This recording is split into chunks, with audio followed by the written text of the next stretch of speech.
What makes you nervous no matter how many times you do it? Driving past / behind / in front of a cop.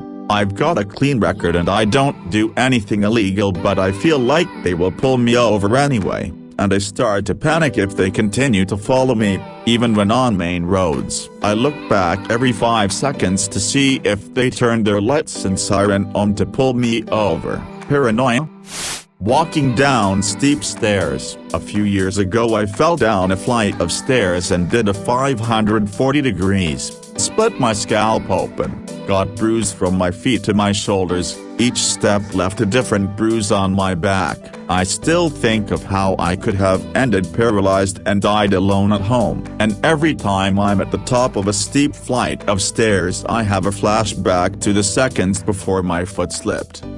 Public speaking. On Zoom, I have to plan and introduce events, and it used to be that actually standing up in front of people would make me super nervous, but I practiced at it, and as people got to know me, I got more comfortable. But now that my events are online, all intros are via Zoom, and as soon as the camera light goes on, I'm like oh. It makes no sense, but here we are.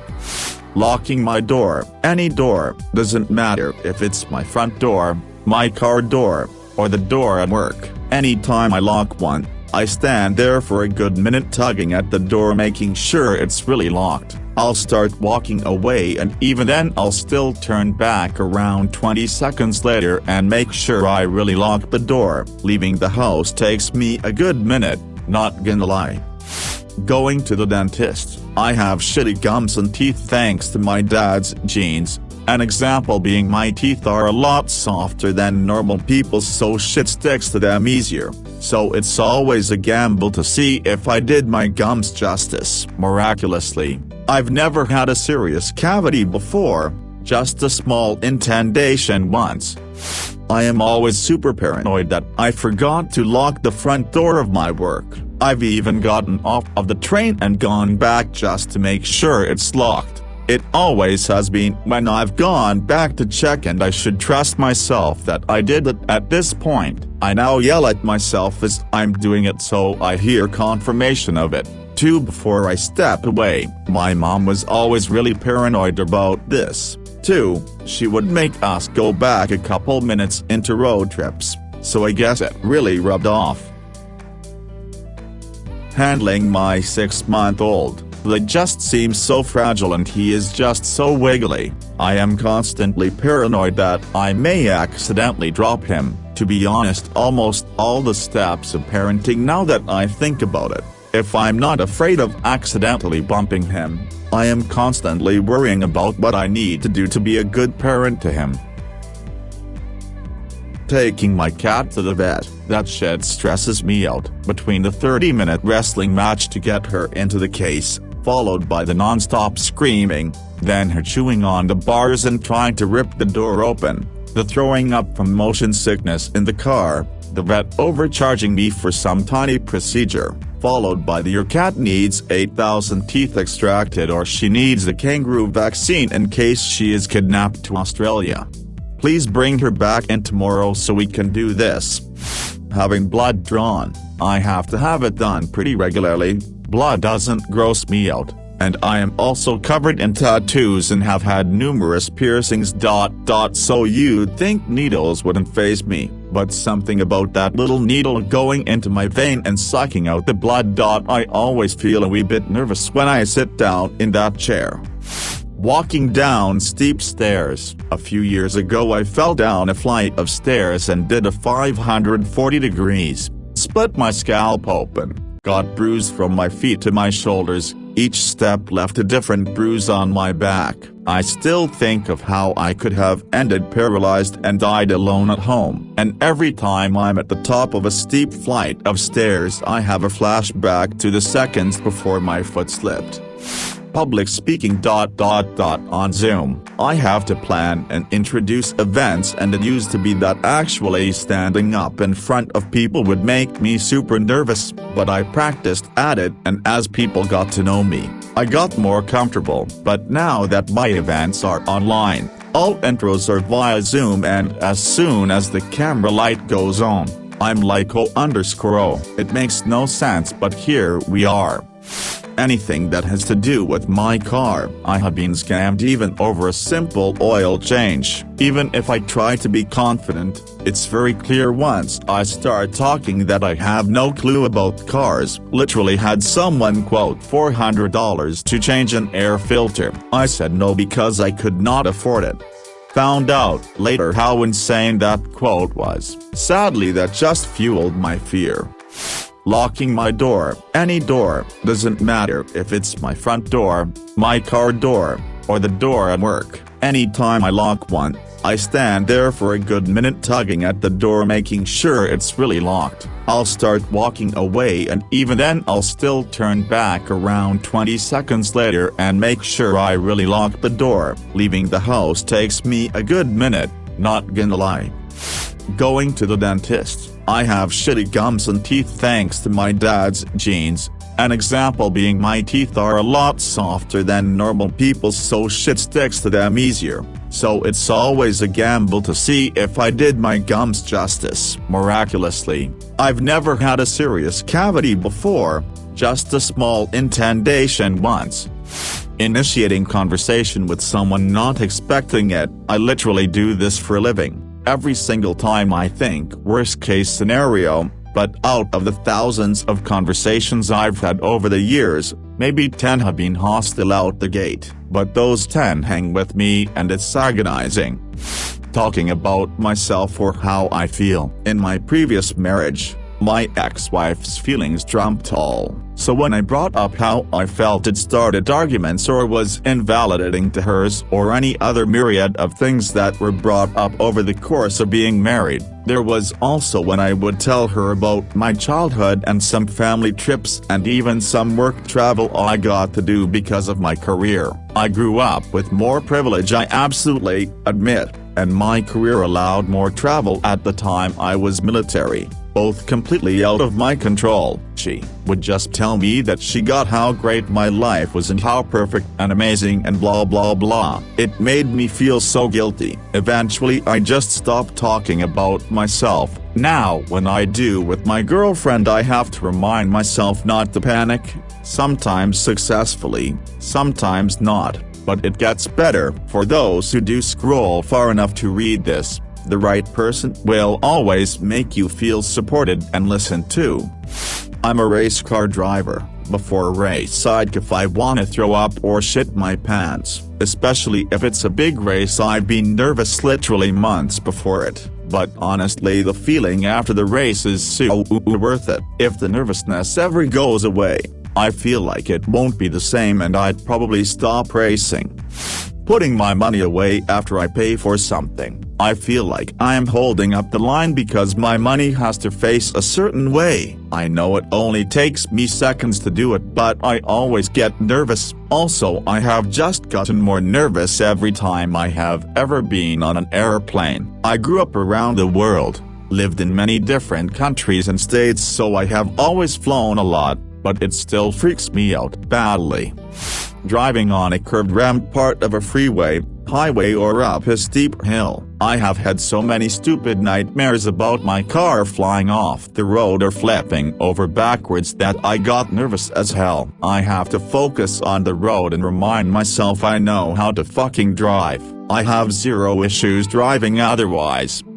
Merging to master. I am a software developer. Our project has a lot of scripts that run when you merge to the master branch in Git. This basically means to combine all the changes you made in the past couple weeks with the code that is in production. If you mess up the merge, it is visible to a lot of groups outside our team. The code gets deployed to several internal environments, and it runs a lot of automated tests that are monitored by other people. So, if those tests fail, it just means you need to notify a larger group of what is going on. It's just embarrassing if it's your fault. I know it's not very hard to fix it, and it's not the end of the world. However, it just always makes me nervous.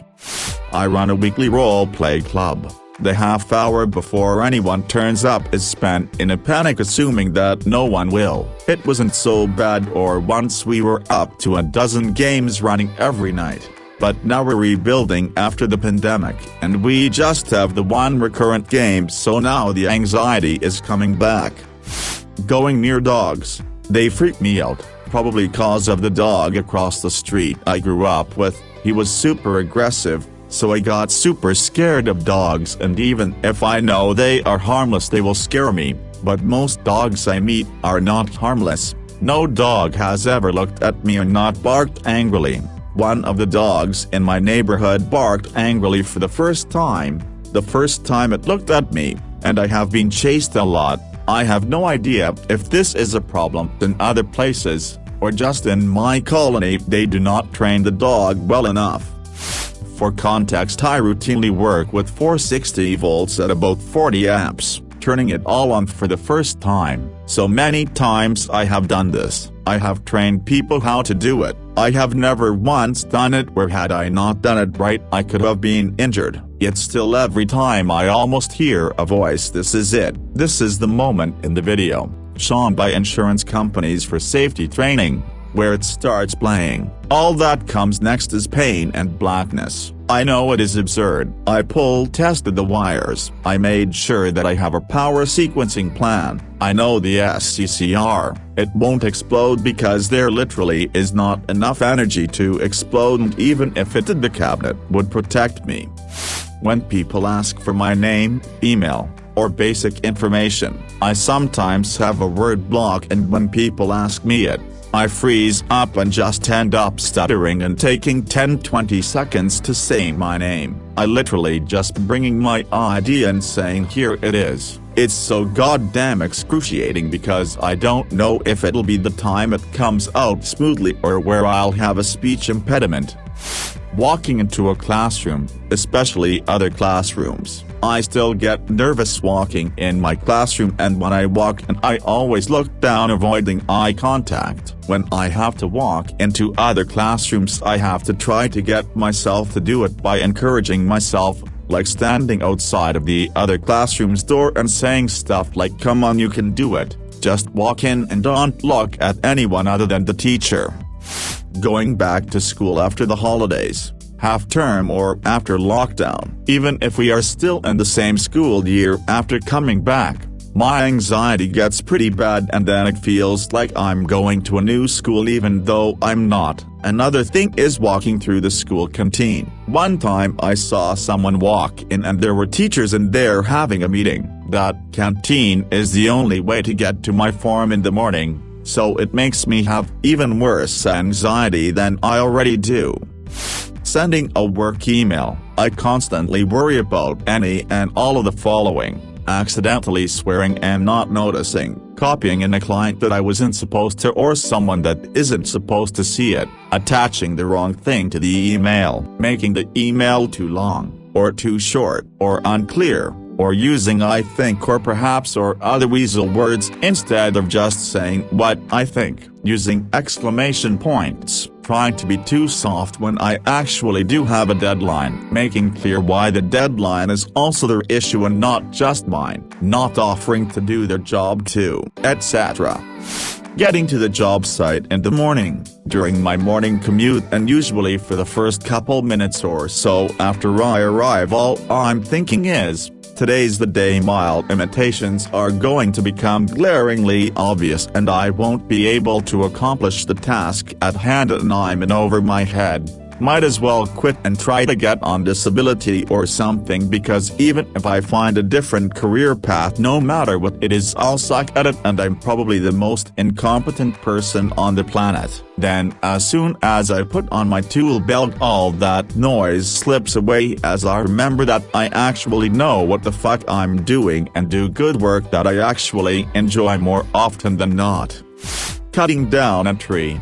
There's any number of things that can go wrong and kill you. Saw can kick back, the tree can kick back, the tree can fall the wrong way, the saw can get pinched, The top can snap and fall on you before you're through. By the time the tree hits the ground, my blood is 95% adrenaline and I'm shaking like scared rabbit. I've cut down dozens of trees landscaping, of all sizes, and I nearly piss myself every time. Going near dogs, they freak me out, probably cause of the dog across the street I grew up with. He was super aggressive, so I got super scared of dogs, and even if I know they are harmless they will scare me, but most dogs I meet are not harmless. No dog has ever looked at me and not barked angrily. One of the dogs in my neighborhood barked angrily for the first time it looked at me, and I have been chased a lot. I have no idea if this is a problem in other places, or just in my colony they do not train the dog well enough. Every time I have to decompress a coil for an equipment track adjuster at work, I'm not talking about strut coils on cars. These springs can be 6 long or more when decompressed and have a spring force over 150,000 pounds per square inch. I've done many of them, but there's a certain point where you have to place a retainer on the end with it loaded in a hydraulic press, which means the guards have to be removed to put your hand in there. Scary AF. Driving on a 2-lane road with no shoulder. I just don't trust anyone, especially when so many are distracted drivers. I drive a 2-lane with no shoulder and a 60 miles per hour speed limit 2 times a day. It's the worst, especially because there are at least 20 crosses for each person that has died on that stretch of road. It really is nightmare fuel, and no one thinks to widen the road or, I don't know, lower the speed limit. Doing presentations, public speaking, and writing essays. I'm pretty decent at all of those, and the lowest score I got regarding those categories is an A in college, but I get anxious every time I have to do one. At this point, I thought I wouldn't be as nervous to do any of those things as I did in middle school. There's an open ocean swim I do with a friend. I love swimming, in pools and lakes. But ocean is different. This is in Canada, in a wetsuit. It's 1.8 kilometers, and no bottom in sight, just black. I know seals follow us because friends have told me. The first time we went he commented that I was fast. I'm not fast, it's pure adrenaline. I am motivated by pure fear. I won't do it by myself, and have only done it about 10 times. I am terrified every time. Lots of self-talk, and I always feel great afterwards. For the last 6 years I've had a gig as an MC for events in various bars, stuff like karaoke, trivia, bingo, but for the pandemic year, I've been at it 2-4 times a week, every week, for 6 years, and every single time I still need to psych myself up and do a few rituals like I'm the Rolling Stones about to play in front of 90,000 people. Every time I'm this close to throwing up. So I work at a movie theater, and despite the fact I've done it dozens of times, and have on a good amount of protective gear to make sure I'm good, handling the bulbs in the projectors always makes me nervous. They are pressurized xenon bulbs, so breaking them doesn't just break the glass, it risks it exploding, which had led to issues in the past when the proper gear isn't worn. I can change a bulb fast as fuck, but I still make sure I'm careful with that bulb and make sure it's properly put away. Getting stopped at a checkpoint, every time, stone cold sober with nothing to hide, and my brain immediately panics about the possibility of 2 suitcases of coke in the boot beside a dead hooker. Same at airport security. Did you pack your bags yourself? I sure did. My brain, I think I did. Did I leave them unattended for a minute while someone snuck something wildly illegal in? Shit, there's something really illegal in there and I'm going to prison for sure. I panic. Most things, I'm so anxious and sometimes paranoid about stuff because in my anxious state I convinced myself that whatever I strung together was accurate in the real world. I've been getting help though, which has been sweet, and now have some new perspectives to explore, and breathing the big waves down has gotten a lot easier.